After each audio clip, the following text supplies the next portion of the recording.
Despite the difficult financial times we live in, to be honest, most of us still have more cars, clothes, holidays, TV channels and disposable income than at any time in our nation's history. I'm 50 this year, and in my lifetime Britain's economy has grown by 40-fold.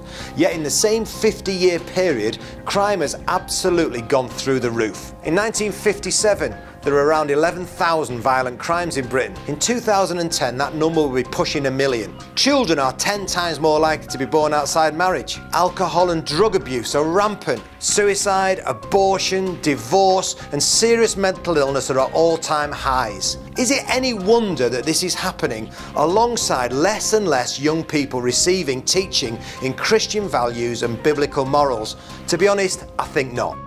New research from the last 200 years shows that the dramatic decline in all these areas of morality is directly related to how many children and young people have attended church and Sunday school. This graph shows the alarming trend unfolding. The blue line is the number of children in church and Sunday school, and the red line is the amount of crime, drug and alcohol abuse in the same period. This really got me thinking just how truly important and far-reaching our work is. Yes, it's amazing that around 10,000 young people commit their lives to Christ at our events and gigs each year.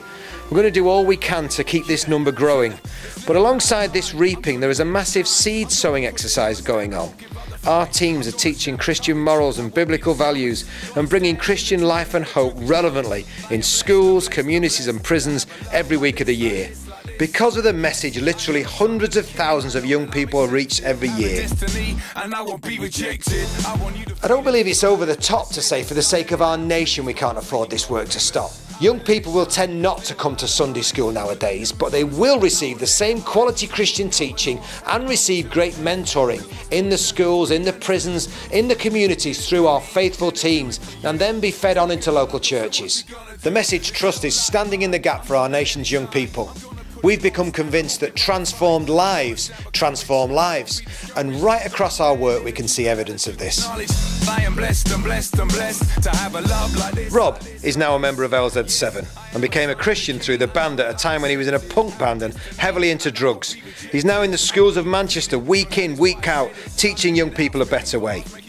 I just went along with all what my mates were doing at the time, and I earned myself the nickname Rob Marley. And I started getting myself in random bits of trouble here, there and everywhere.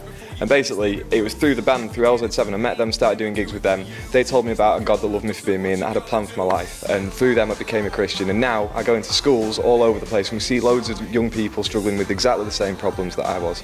And we get to tell them, you know, about this God and the plan that He's got for their lives. And it's amazing.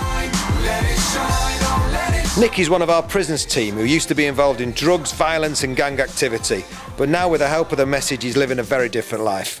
Jesus totally saved my life. If it wasn't for God I'd be dead, I wouldn't be here today, I know that. And I do believe that God's used the Message in such a big way to impact my life over the years, and it's brilliant because I now work with a prisons team for the Message, which is great. Gav heads up our New Eden partnership in Bradford, and it's perhaps the most amazing story of all.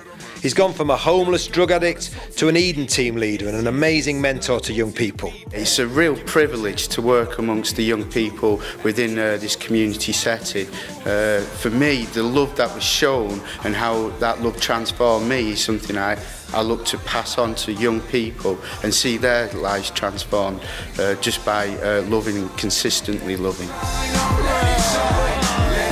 These young people and thousands more are the reason we do what we do. The Christian faith lived out works in transforming the lives of individuals and whole communities. We're committed to doing all we can to take this further. We want to see new schools teams, prisons teams, Eden Partnership and buses up and down the country doing this fantastic work. We're in the throes of a major new initiative to see young offenders reintegrated into society. In short, 2011 needs to be our biggest year to date. To be honest, we're already starting to see this trend reversed in small pockets and see communities transformed and crime come down. But we want to spread that in partnership right across the nation. And if you believe in this vision and you're with us, would you stand with us today and make a special one-off gift in order for that to happen? Or even better, set up a regular monthly direct debit. It would mean such a lot to us. On behalf of the young people of this nation, thank you so much.